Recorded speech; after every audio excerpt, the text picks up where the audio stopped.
So we are done with the last module, which was related towards security, right, or encryption.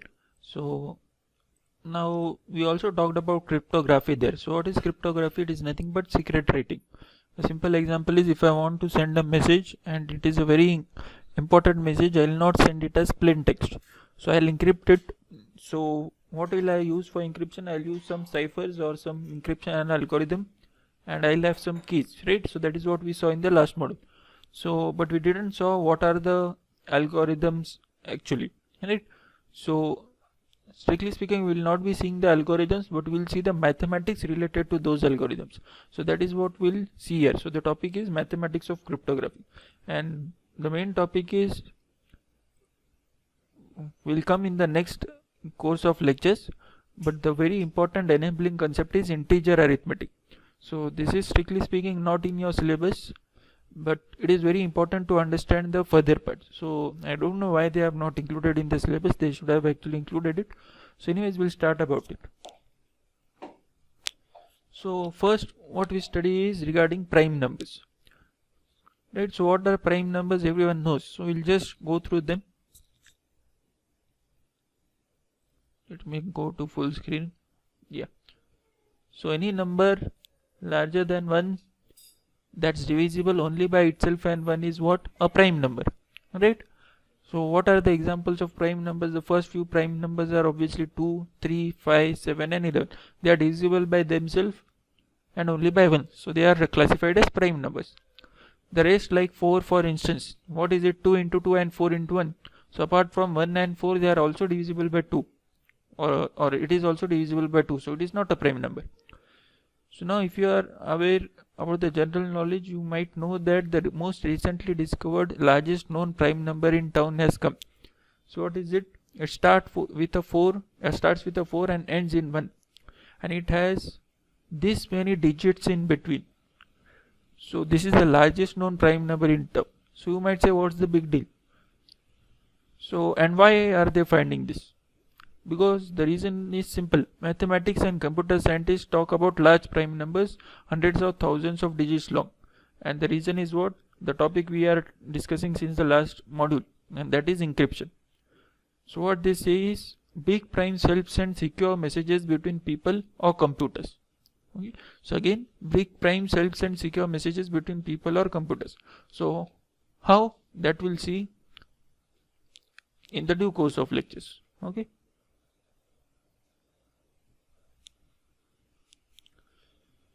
So next, a very important question asked in the exam usually is, what is the importance of prime numbers in public key cryptography? So you may not understand what is public key cryptography. That will again come in due course of lectures. But what is the importance of prime numbers, that we can discuss now. Since we have discussed prime numbers, what are they? So it is apt to discuss what is their importance in cryptography. So if you see the first thing, what is it? It is 169, 221, 247, 361 and 899. Right? They may or may not be prime numbers, remember. Even though the topic name, slide name is importance of prime numbers, this may or may not be prime numbers. But if you see the second point, what is indicates 13 times 13, 13 times 17, 13 times 19 and 29 times 31. So if you see, these numbers can be factored into these numbers. And what is the speciality of these numbers? 13, 17, then 29, 31. They are again divisible by itself and by 1. So all are prime numbers, right? So what you see here, if I multiply 13 by 13, you can do multiplication. You can use Vedic multiplication technique also, if you are aware of it. So that what does Vedic multiplication do? It has the capability to multiply any two numbers first. So you have different methods for 2-digit multiplication, 3-digit multiplication and so on. So we can write a algorithm based on Vedic multiplication and we can get the output. So it is usually implemented, a Vedic multiplier is implemented in FPGA. So if you have a subject like VLSI, so we'll study about FPGAs, Xilinx software and etc. there. So our Intel processor etc. are also based on this algorithm sort of. So we write basically a code for hardware. So to multiply things, add things. So Vedic multiplication is one of them. So since we want fast multiplication, so we can use Vedic multiplication. Okay. So if you see, the multiplication can be increased manifold using algorithms and our softwares, right?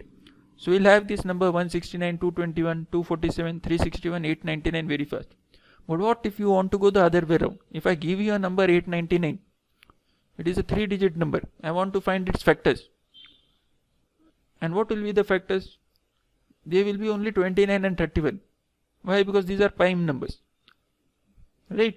So it is very hard to get the factors of the numbers which are only multiplied by prime numbers. Okay, so that's what is the importance of prime numbers. So why it is important, we'll see further. So primes are important because the security of many encryption algorithms are based on the fact that it is very fast to multiply two large prime numbers and get the results. So as I said, it is very fast to multiply this. You can do this in your mind also if you try, but it is extremely computer intensive to do the reverse. Means again, if I give you a number 361, if I ask you to factorize it using an algorithm, it is quite tedious to write the algorithm. It can be done, and even if you do it, it will not be very fast. So it will take a huge amount of processing time and computational cost to do it. So when you have a number which you know is the product of two primes, finding these two prime numbers is very hard, as I said. So this problem is called as what? Prime factorization. And finding an algorithm which does it fast is one of the unsolved problems of computer science. Remember, it is not written that the algorithm is not yet found. It is written that which does it fast is one of the unsolved problems. It is not doing it fast. So that's why prime numbers are used in cryptography. So we studied DES and AES. We saw that they use 128-bit key, 56-bit subkey, 64-bit key, etc. Right? So if we convert them into decimal numbers and they are prime numbers, so you can imagine how difficult it would be to crack them. And we already saw that 2 raised to 56 keys, for example, are required to get to search 256 raised to 56 numbers are the number of keys which can be there. So, and if all are prime numbers made such that they are prime numbers, then you can imagine the complexity increases by how much. Okay. So then we need to understand what are relatively prime numbers. So two integers are relatively prime if their only common positive integer factor is 1. Again, if their only common positive integer factor is 1, means you take two integers, write their factors, and if their common positive integer factor is 1, then they are relatively prime. So simple example is, take the example of 8 and 50. So what are the factors of 8? 1, 2, 4 and 8. And what are the divisors of 15 or factors? 1, 3, 5 and 15. So if you see, these are the factors, these are the factors. So 1 is the only common integer on both lists, right? So these are 8 and 15 are relatively prime. Okay. Now other way we can define this is when GCD of A comma B is 1, we say that A and B are relatively prime. So what is GCD? Greatest common divisor, or HCF. So you might have studied HCF and LCM in your schools, right? So you might have used some methods. So that can also be solved using Euclidean algorithm. So it is a very simple algorithm to find it. So before going to Euclidean algorithm, we'll again do some basic concepts required for the mathematics of cryptography. So first thing we need to understand is set of integers. The set of integers in cryptography is denoted by Z, and it contains all integral numbers with no fraction, remember, from negative infinity to positive infinity. So what it will be? Dot dot dot -2 -1 0 1 2 dot dot dot. So it contains all numbers from minus infinity to plus infinity, and it is denoted by what? Capital Z, remember, not small z, capital Z. So then we can perform some operations on these integers. So in cryptography, we are interested in 3 binary operations applied to the set of integers. A binary operation takes 2 inputs and creates 1 output. So I have this set of integers denoted by Z. I'll take any 2 integers from this set, A and B, for example. I can perform any of these operations, plus, minus, multiplication, and I'll get another number. So obviously that number will again be from this set only. So I'll get the output from the same set, right? So these I can perform some binary operations on them. So these are some examples.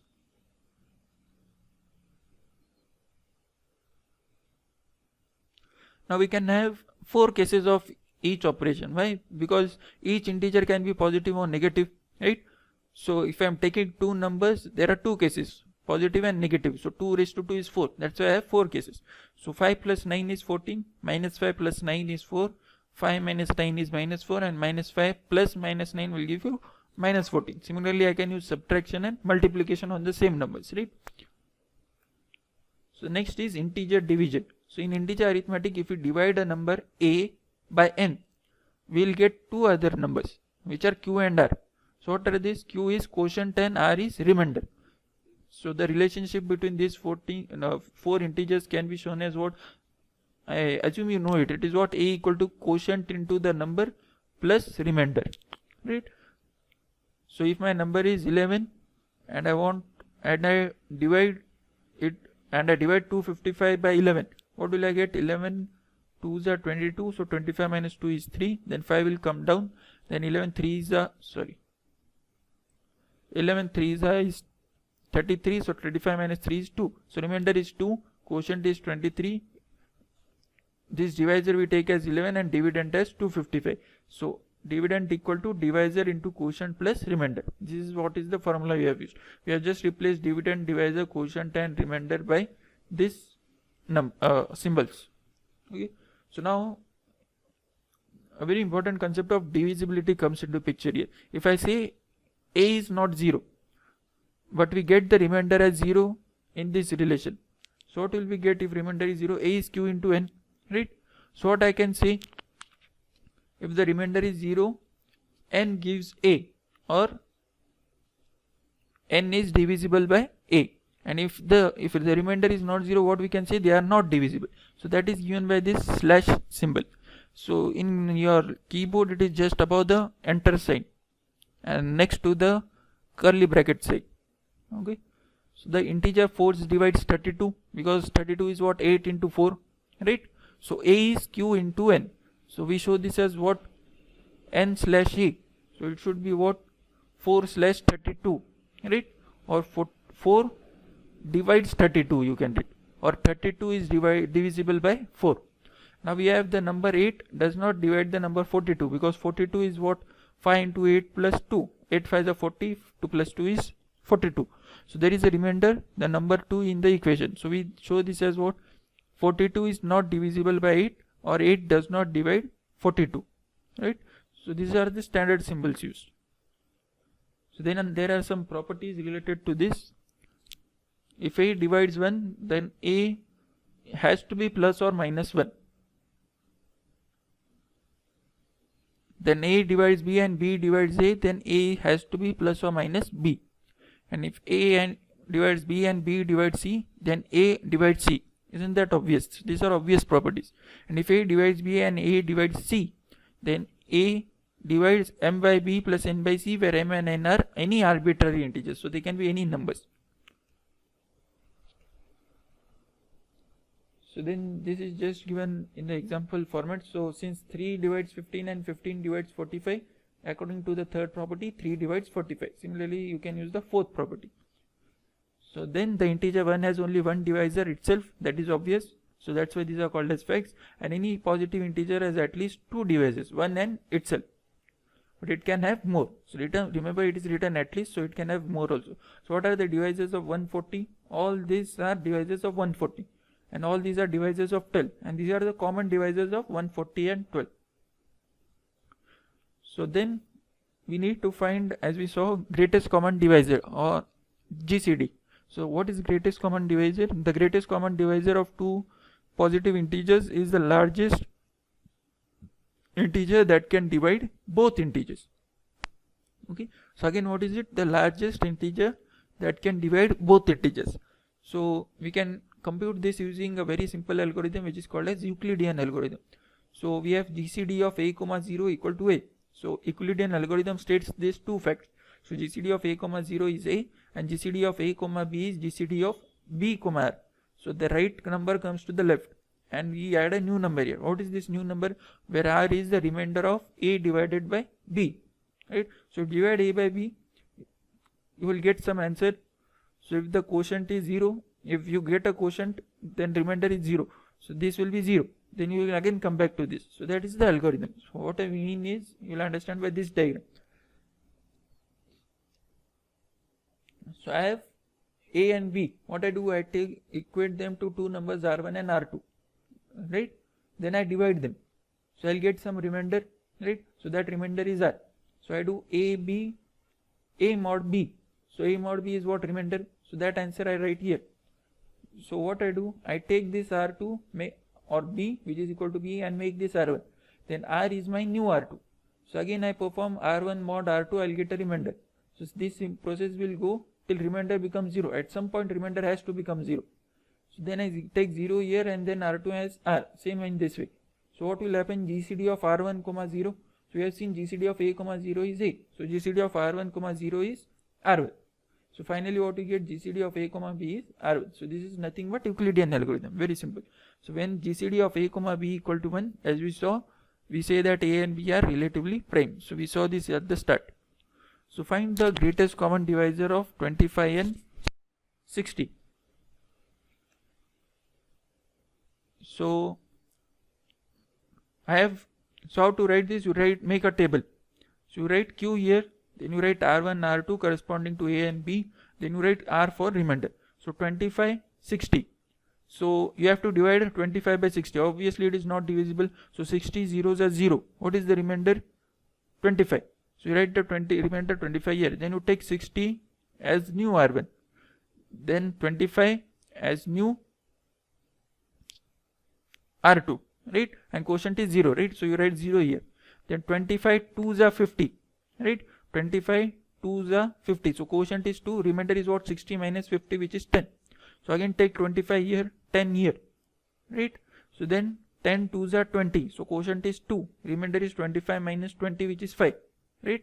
So take 10 here, 5 here. So 5 2s are 10. Remainder is 0, right? So you get what? 5 0. So what is the GCD of A comma 0? GCD of A comma 0 is A. So GCD of 5 comma 0 will be 5, right? So the answer is 5. This should be 60 here. There is a typo, right? So this is how it's simple to calculate. So next we have to find the greatest common divisor of 2740 and 1760. So again Q R1 R2 R. So 2740 1760. So without calc you can make out that the quotient will be 1. So then take the difference of 2740 and 1760. You can obviously use calculate. So you will get the remainder as difference as 980, which will be the remainder. So then 1760 comes here, 980 comes here, right? So 980 ones are 980, so difference will come out to be 780. So similarly we will continue and we will get the final answer as 20. So then the modulo operator, we have already used this. So actually this module should have been the first before the DES and AES encryption algorithm module, because this mathematics is actually used there. So that's why we studied mod operator, because it was required there. So the modulo operator is shown as mod. The second input n is called the modulus. So if I say A mod n, so n is called as the modulus. The output R is called the residue. Okay.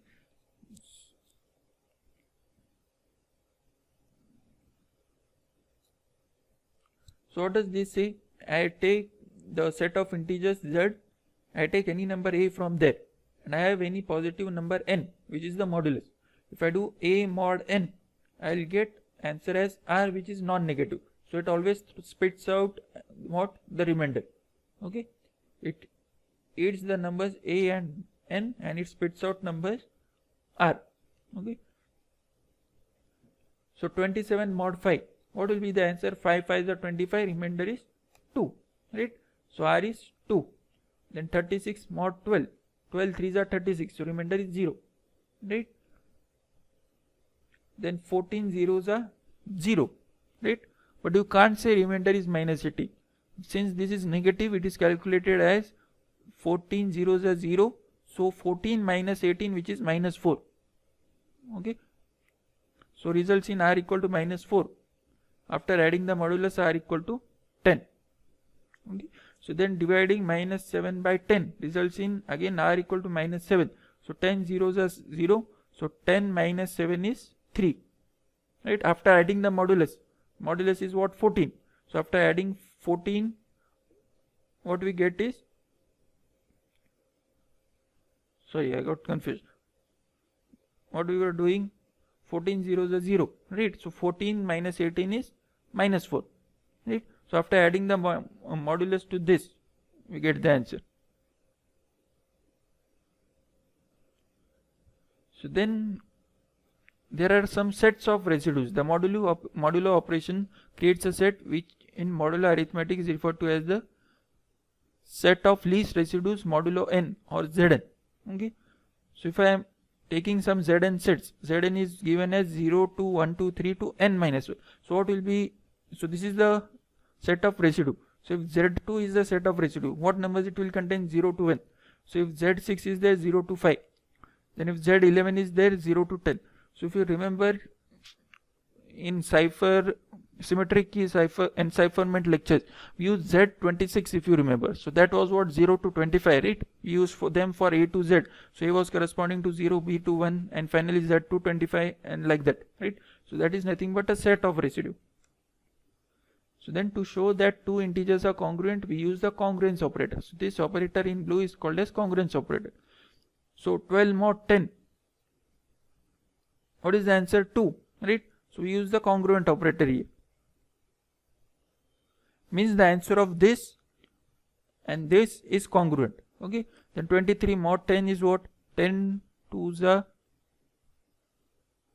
10 1s are 10. There is some problem here. It should be 3 here. Okay. Then 5 1s are 5. Reference is 3, so congruent. And same here, 13 mod 5 is 8. Okay. So again, if I have a set of integers, all integers, which is denoted by Z, what is minus 8 mod 10? 10 zeros are 0. So what we do? Modulus minus 8. So 10 minus 8 is 2. Right? Then what I do? 2 mod 10. Right? So 2 mod 10 means 10 0 0, remainder is 2. Then 10 1s are 10, remainder is 2. 10 2s are 20, remainder is 2. Right? So I am doing what? Mod 10. So I'll always get the answer as what? 0 to 9. It will always be between 0 to 9 because you are dividing by 10. So remainder will always lie between 0 to 9. Right? So we can denote this by that since it is mod 10, the answer will always lie in this set Z10, 0 to 9. Okay. And since all the operations are having the same answer, we can write minus 8 congruent to 2, congruent to 12, congruent to 22, bracket mein mod 10. So this is called as congruence relationship. So then similar to the binary operations we can do in Z, we can do it in Zn also, right? So what will they be called as, since it is Zn denotes what? Mod n, right? So set of residues Zn denotes what? Mod n. In modular arithmetic is referred as Zn in modulo operation, right? So Zn always refers modulo operation. So it is, if you are using addition A plus B for Zn mod n, then A minus B mod n, A into B mod n, right? So it will always give integers from 0 to n minus 1 because Zn denotes that only. Again, example is Z26 which we used in last time in symmetric key encipherment. So then perform the following operations and what is given? The inputs come from Zn, right? So Z15, 13 and 20 are the inputs. So add 7 to 14 in Z15. So this is Zn, right? So it is what? N is what? That modulus number, right? 7 plus 14 mod 15 you have to do. So 14 plus 7 mod 15. So 21 mod 15. So 6. Similarly you can do this. So remember this is minus 4 mod 13. So 13 minus 4 is 9. Right? Similarly you can do other.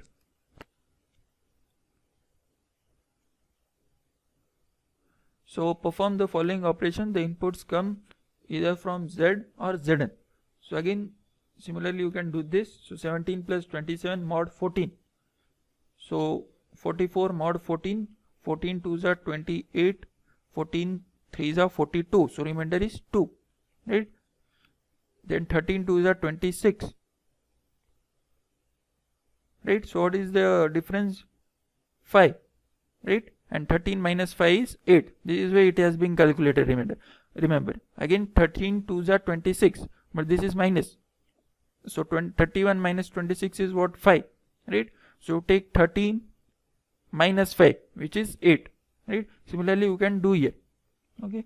And what you observe, since it is mod 14, answer is always less than 40. Mod 13, answer is always less than 30. Mod 19, so answer will always be less than 90. Okay, so that you can check with your answers. So there again are some properties, you can refer this, they are not in the syllabus again. So then next part is